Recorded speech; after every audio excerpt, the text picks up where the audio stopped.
DMTV Info, votre chaîne d'information en temps réel. La politique, la santé, le sport, les faits de société, la musique, les rumeurs et bien plus encore. Vous découvrirez cela dans notre chaîne DMTV Info.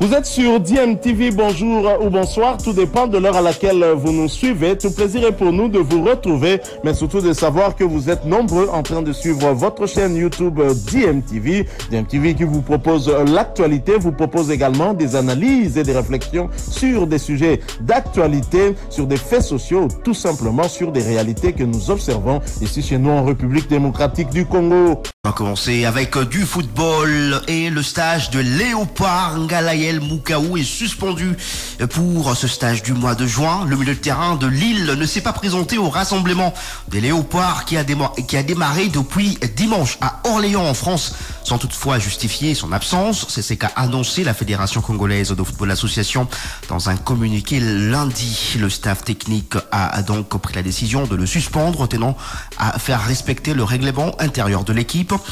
Peut-on lire dans ce communiqué. Et les relations entre Ngalaye Moukaou et la sélection nationale de la RDC sont un peu tendues depuis la dernière trêve internationale où le Lillois n'a pas été aligné au cours de 2 matchs comptant pour les 5e et 6e journées des éliminatoires de la Coupe du Monde 2026 jouées par la RDC contre le Soudan du Sud et la Mauritanie.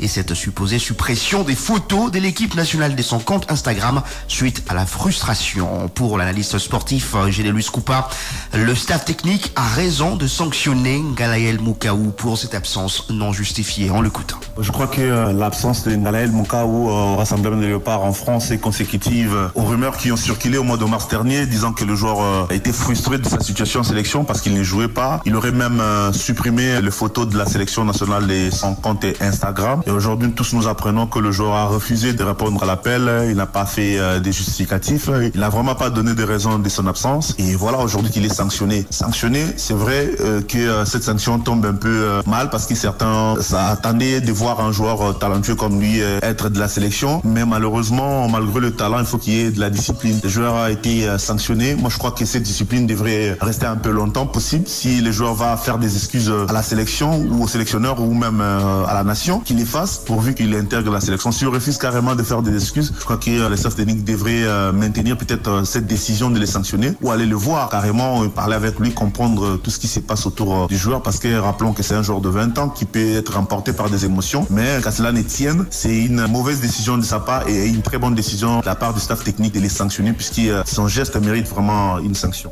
Voilà, c'était la Gédélus Coupa qui est analyste sportif. Entre-temps, les Léopards poursuivent leur stage en France avec un groupe quasi au complet. Le Néo, champion d'Afrique, Fiston Kalamayele, a bien rejoint le groupe en France. Et les Léopards sont à leur 3e jour de préparation avec déjà 3 séances d'entraînement effectuées, dont les 2 dernières ont eu lieu hier. D'autres séances d'entraînement sont prévues ce mardi, 2 jours avant leur premier match amical prévu ce jeudi 5 juin contre le Mali. Et juste après le Mali, les Congolais vont affronter Madagascar le 8 juin. Et justement, la problématique des adversaires pour des matchs amicaux internationaux dépend notamment du classement FIFA et des résultats enregistrés par l'équipe nationale, a indiqué les sélectionneurs de l'équipe, Sébastien Desabre. Pour lui, pour que la RDC croise des grands pays du football mondial lors de matchs amicaux, elle doit continuer à enregistrer de bons résultats et surtout gagner des trophées en l'écoutant. On a choisi toujours des dates qui sont un peu difficiles au mois de juin parce qu'il y a des championnats qui sont terminés depuis un petit moment comme les championships qui au début mai et puis on a la majeure partie des joueurs, pour pas dire tous les joueurs qui évoluent en Europe sauf quelques-uns qui sont en Afrique, donc c'est plus simple en termes d'organisation et également aussi on est souvent tributaire aussi des équipes contre qui on veut jouer. On avait fait le choix de jouer contre 2 équipes africaines, une qui était devant nous au classement FIFA qui sera le Mali et une autre qui sera Madagascar. Donc voilà, les lieux de stage sont aussi choisis par des paramètres qui sont souvent un petit peu comme ça. Déjà, il y a une réalité qui est le classement FIFA, c'est-à-dire que les équipes qui sont dans les 10 premières ou dans les 15 ou dans les 20 premières au classement FIFA choisissent des équipes qui sont également assez élevées au niveau du classement FIFA. Donc ça, le premier objectif, c'est déjà d'augmenter augmenter nos résultats pour augmenter notre classement FIFA, puis après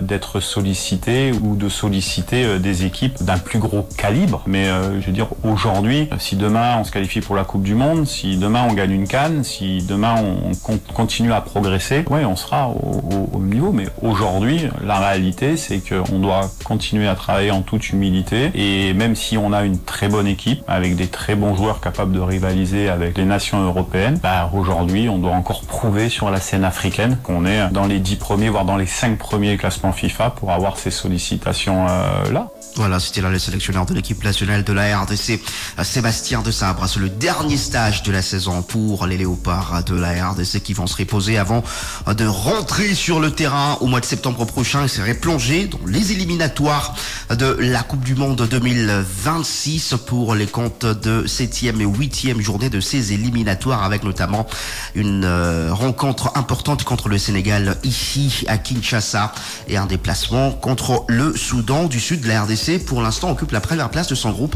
avec 13 points après 6 journées disputées. Et pour ce qui concerne les potentiels léopards dans l'avenir, il y a un défenseur central.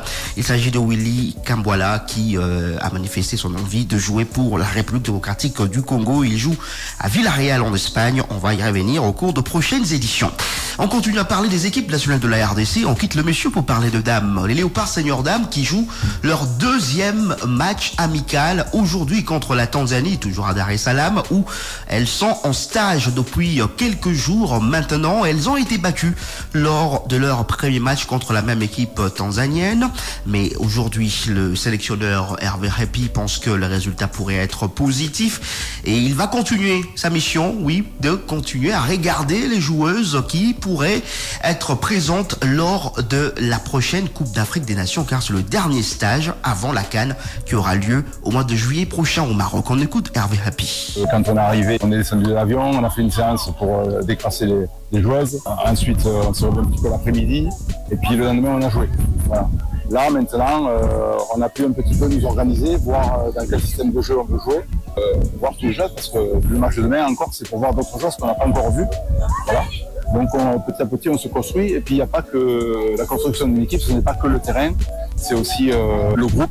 Donc la vie en groupe depuis 4-5 jours fait que aussi le groupe est en train de se souder. Et nous aussi, on est en train de connaître chaque joueuse, puisque on fait des entretiens, ce qui n'avait jamais été fait auparavant. Donc chaque joueuse passe nous voir et on discute avec elle un petit peu de sa vie, comment ça se passe dans son club, depuis quand elle est en sélection. Qu'est-ce qu'elle en retient depuis les années qu'elle est en sélection? Qu'est-ce que nous, on doit améliorer? Donc, il y avait à peu près 8 joueuses qu'on avait fait venir. Il y en a 5 qui n'avaient pas joué, donc demain, on va les faire entrer parce qu'on les a pas fait venir pour les laisser sur le banc. On doit les voir, on va voir, et après, comme ça, on pourra se faire une opinion. Alors, on va garder certaines qui ont déjà joué, parce qu'il y a quand même une ossature d'équipe à garder. Mais après, celles qui sont venues, il faut qu'on les fasse jouer, c'est normal. Et puis, à partir de là, après, il se dégagera un groupe. Et puis, de toute façon, il y a d'autres joueuses qui ne sont pas là, pour X raisons. Des fois, certaines, c'est pour des raisons administratives. D'autres, c'est pour d'autres raisons. On va s'attacher à ce que ces joueuses-là puissent venir au prochain stage. Et moi, il y a surtout sur le secteur défensif, il y a 3 joueuses que j'ai vues qui ne pouvaient pas être là sur ce stage-là, mais qui jouent dans des grands clubs. Donc, je vais m'attacher pour qu'elles soient là au prochain rassemblement. Voilà, c'était là le sélectionneur de l'équipe nationale senior dame de la RDC, Hervé Happy. Avant donc ce match contre la Tanzanie, c'est ce match qui va marquer la clôture de ce stage que les léopards senior dames passent en Tanzanie depuis quelques jours maintenant. Le ministre...